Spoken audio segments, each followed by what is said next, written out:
اعوذ باللہ من الشیطان الرجیم، بسم اللہ الرحمن الرحیم۔ اللہ تبارک و تعالیٰ کے نام سے شروع جو بڑا مہربان اور نہایت رحم کرنے والا ہے۔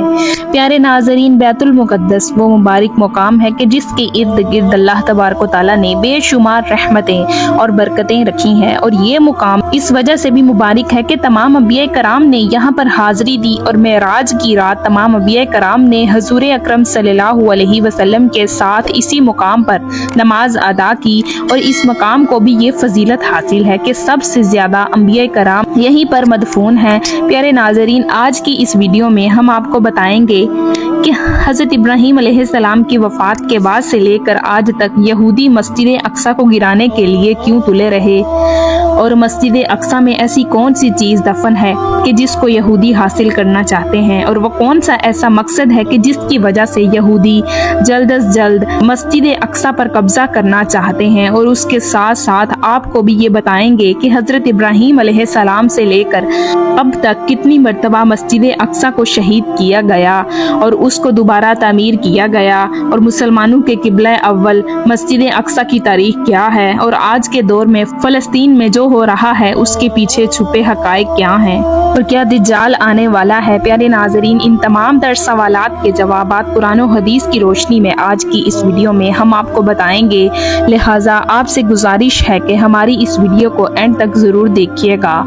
پیارے ناظرین، بیت المقدس وہ مقام ہے جو تمام بڑے مذاہب کے نزدیک عزت اور احترام کا حامل ہے۔ تمام بڑے مذاہب ہیں، یعنی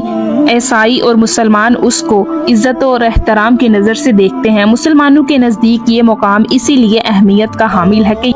یہ مسلمانوں کا قبلہ اول ہے، اور معراج کی رات حضور اکرم صلی اللہ علیہ وسلم نے اسی مقام پر تمام انبیاء کرام کی امامت کرائی اور معراج کا سفر شروع کیا۔ اور یہودیوں کے نزدیک یہ مقام اس لیے افضل ہے کہ حضرت ابراہیم علیہ السلام نے اسی مقام پر اپنے بڑے بیٹے حضرت اسماعیل علیہ السلام کی قربانی پیش کی تھی، اور اسی مقام پر حضرت ابراہیم علیہ السلام نے ہیکل سلیمانی تعمیر کیا تھا جو کہ بعد میں تباہ ہو گیا۔ اور عیسائیوں کے نزدیک یہ مقام اس لیے اہمیت کا حامل ہے کہ یہاں پر حضرت عیسیٰ علیہ السلام کی پیدائش ہوئی، اور قرب قیامت میں اسی شہر میں حضرت عیسیٰ علیہ السلام کا نزول ہوگا۔ پیارے ناظرین، ہیکل سلیمانی کس طرح تعمیر ہوئی، اس واقعے کا پس منظر کچھ یوں ہے کہ جب حضرت ابراہیم علیہ السلام کی قوم یعنی بنی اسرائیل کو ہدایت نصیب ہوئی تو اللہ تبارک و تعالیٰ نے ان سے خوش ہو کر ان کو تابوت سکینہ عطا فرمایا، اور یہ ایک مقدس صندوق تھا جس کے اندر مختلف انبیاء کرام کے تبرکات تھے اور مختلف انبیاء کرام کے استعمال کی چیزیں موجود تھیں۔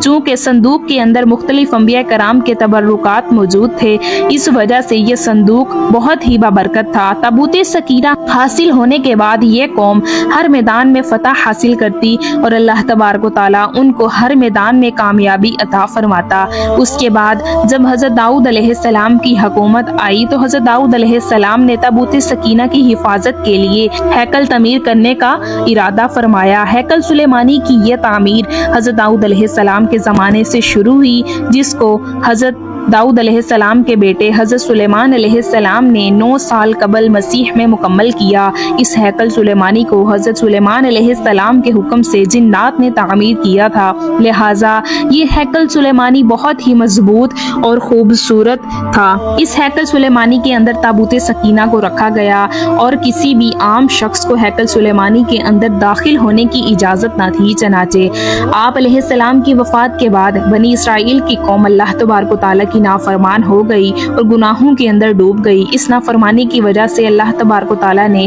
بنی اسرائیل کی قوم پر اپنا دردناک عذاب نازل فرمایا اور ان کو ہلاک کر دیا۔ اس کے بعد 500 سال قبل مسیح میں وقت نصر بادشاہ نے یروشلم پر حملہ کیا اور ہیکل سلیمانی کو تباہ و برباد کر دیا۔ اس وقت پورے شہر کے اندر قتل و غارت شروع ہو گئی اور تمام یہودیوں کو قتل عام کر دیا گیا۔ اس جنگ کے بعد جو یہودی بچ گئے وہ بخت نصر بادشاہ کی قید میں آ گئے۔ بخت نصر ایک ظالم اور جابر بادشاہ تھا جس نے پوری دنیا پر حکومت کی، اور یہ کافر بادشاہ تھا۔ آخر کار یہودیوں نے اللہ تبارک و تعالیٰ کی بارگاہ میں توبہ کی اور اللہ تبارک و تعالیٰ سے مدد طلب کی، لہٰذا کچھ عرصے بعد ایک سائرس نامی بادشاہ کی حکومت قائم ہوئی جس نے تمام یہودیوں کو بخت نصر سے آزاد کروایا اور ہیکل سلیمانی کو دوبارہ تعمیر کرنے کی اجازت دی۔